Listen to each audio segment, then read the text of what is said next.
So what is there to chase then for Chelsea? What is left of this sorry season? We'll talk about that in detail. I think looking forwards and talking about the future for this football club, for these players, is important. But first we have to reflect on this evening. And absolutely, you know, Conor Gallagher's right when he says there was improvements, but it's still exactly the same as we've talked about all season long. They create chances, they don't take chances, and the chances they created were really good. They did. They played well, particularly in the first half. I thought Frank got the tactics right. But you can't discount for how low the confidence are in the lads, in the sense that chances are falling and players should be doing better with it. And it's difficult to know what the rest of the season is, because if the manager was in place, you go, right, OK, we can't get into Europe, we're out of all competitions, but you know, there could be players playing for their place that, you know, you'd want some improvement, win games between now and the end of the season, some change the formation maybe. But now, because that's not in place, and a new manager, so when do they even start on the recruitment for next year as well? You know, or is that going to continue to be behind the scenes, taken out of the hands of whatever manager's in charge?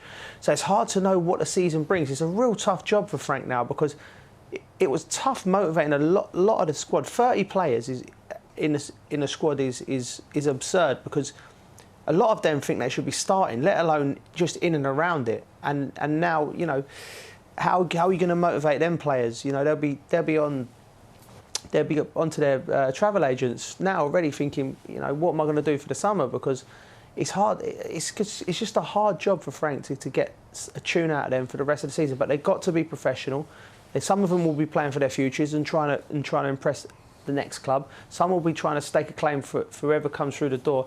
It's tough. It's tough for the club. I think that's what Frank will be saying. I think Frank's conversations with the players when in their meetings will be, listen, don't think about me. Don't think about me and my coaching staff. You've got to think about yourselves now. Do you want to be here next season? And there'll be players in there who'll be answering that question with the way they perform and the way they apply themselves on a day-to-day basis, the ones who want to stay. And there's inevitably going to be players, because there's that many players there. There'll be players there that will be sitting there who've already had the conversations with their agents saying, listen, you get me out of this place as soon as you can, because I don't want to be here. I'm either not getting my chances or I'm not happy with the way the place is being run at the moment. And that's just a fact of life. That's what happens at football clubs. But it's about managing that now for Frank and in the best way possible that helps this football club to transition from this period now into what they'd like to think will be a better case scenario going into the new season. It's incredible, isn't it, how much of a mistake they've made buying so many players. And it's going to hit them where it hurts in the pocket, because now they're going to have to get rid of players. Some players that won't want to leave, so they're going to have to pay them off. It's been a real expensive mistake. Also, sorry, Mo, also, when you've got players sitting on the huge wages, who've got 3 or 4, 5, some 6, 7 years who aren't looking great, right? You know, the problem you got is who buys them for a big price and pays that amount of wages that they're on. So it's a difficult situation. Well, they don't, do they? They sit there, so they're going to have...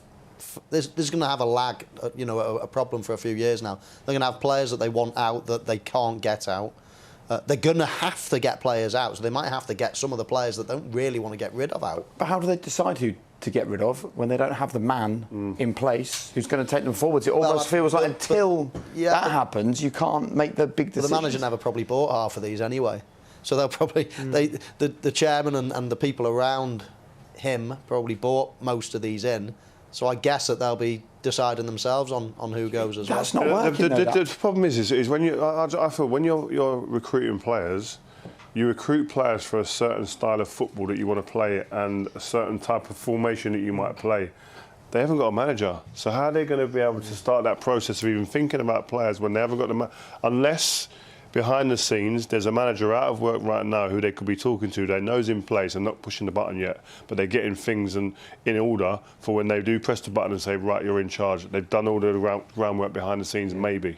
Yeah, but Ree, would you, if you was that manager and you're sitting there and you haven't agreed the deal for whatever reason, you're still negotiating it, you're not going to start working until you've signed your contract, because you could do 5 or 6 works on recruitment, then the owners think for whatever reason, I'm going to go with someone else. You know, so they have to figure that there has to be a meeting where they go, right, this is the time frame we're going to go to get the new manager in. As soon as the new manager's through the door, then we're going to start. We're not even going to think about who's coming or going until we get the new manager. Otherwise, it gets messy. A new manager walks in the door, he thinks he's getting 4 or 5 players, and he walks straight in the door and he goes, oh no, we're looking to offload player A, player B, player C.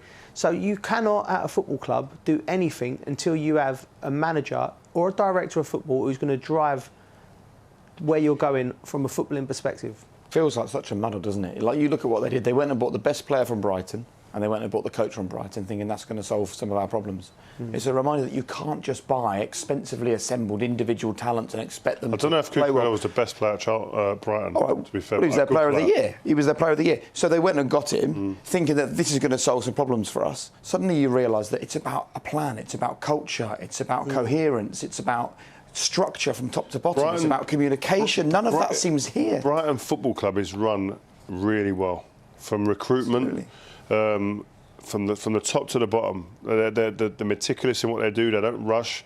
They go on fishing the ponds that suit them, that they identify, and they go, that's our area, and they're very clear about their approach, which has been very different to what we're seeing here at the moment. What do they need to do here? Getting a new manager in is one job. But that's taken time to get to that for Brighton. That's happened overnight. Yeah, but so, what do Chelsea need to put in place now to be able to allow themselves to move forwards from here? It feels like they're sort of stuck.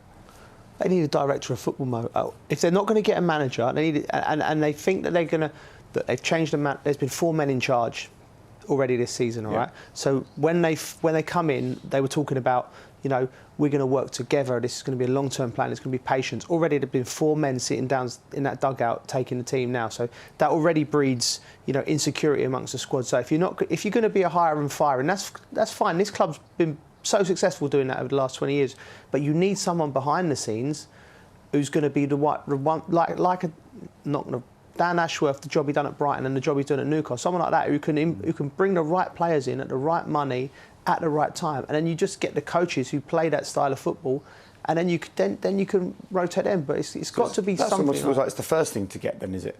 Get that role sorted. I'd say so. I mean, when you look at the playing staff and when the players they brought in, I still think there's some great players here. It's an incredibly talented team. So I think they've got the basis of, you know, they have got everything, haven't they? They've got the great training ground. You know, everything about them is very good. But they've almost done it in the wrong way round. They've just gone and bought everyone, and now there's a big problem. So I think the first thing they've got to do is trim the squad. That is draining managers. I'm certain of it. I asked the question of Frank Lampard before the game. When you go into a training ground and you've got 30-odd players, you can bet your bottom dollar. You walk through the door and think, oh, who's next? Who's going to knock on my door next? And it drains you having to keep 15 people happy before you then can concentrate on improving your team. You're having to deal with 15 unhappy players. It must be so draining. They've got to do that before anything. I reckon he's spending as much time, if not more time, thinking about and then implementing that part of his job. So who makes that call then? Who goes? Which players go? Well, it'll be the guys behind the scenes. New manager, all behind the team. scenes, the whole team. They've got to get that team together, haven't they? First of all, how many times have we seen it? Nottingham Forest did it this year. Fulham did it when they came up a season. By virtually 20 work. It doesn't work. Has it ever worked? Do you think? Has it ever worked? Do you think that maybe these guys who own these clubs, they run massive companies and they have thousands of employees. Footballers are a 30-man squad. We've had 30 employees in a certain job. It's fine. You manage them. Professional footballers at this level it's difficult to manage it. I've been on both egos, and you know, you're on big money, and you can't be sacked. You've got a contract. You've got to be. So your assets, when you're out the squad, you've got an asset that's diminishing massively and high, and it gets to a point where we look at one of the best players I've ever seen pull on a Chelsea shirt, Eden Hazard. It's gone to Real Madrid. It's not worked. He's on massive money. They can't get him out the door, you know. And he signed his contract. He's well within his rights to sit there if he wants, and sit on the bench at Real Madrid.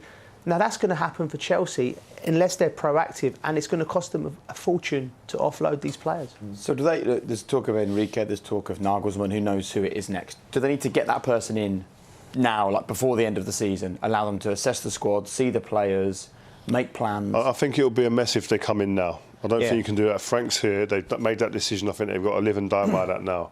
See their way to the end of the season. But if there's a pre-contract to be signed or an agreement that's there, a gentleman's shake where he can get behind the scenes and start prodding and looking at the team a bit closer from afar, but really identifying who he wants to keep and then who he wants to get out of the door, but then also the recruitment element. And I think there needs to be a better connection at the club. Looking from the outside, I don't know it from where we're sitting here, but there needs to be a better connection from the recruitment team to the coaching staff, so that they're all singing from the same hymn sheet. Because at the moment it just seems a little bit fragmented, because just the fact that you go and recruit £500+ million worth of players and you don't recruit a number 9. Yeah. That in itself is like, where's this going? It just leads to too many questions that you shouldn't have to be asking. And now you're trying to find a manager and potential new players who are willing to come here and not play any European football at all next season.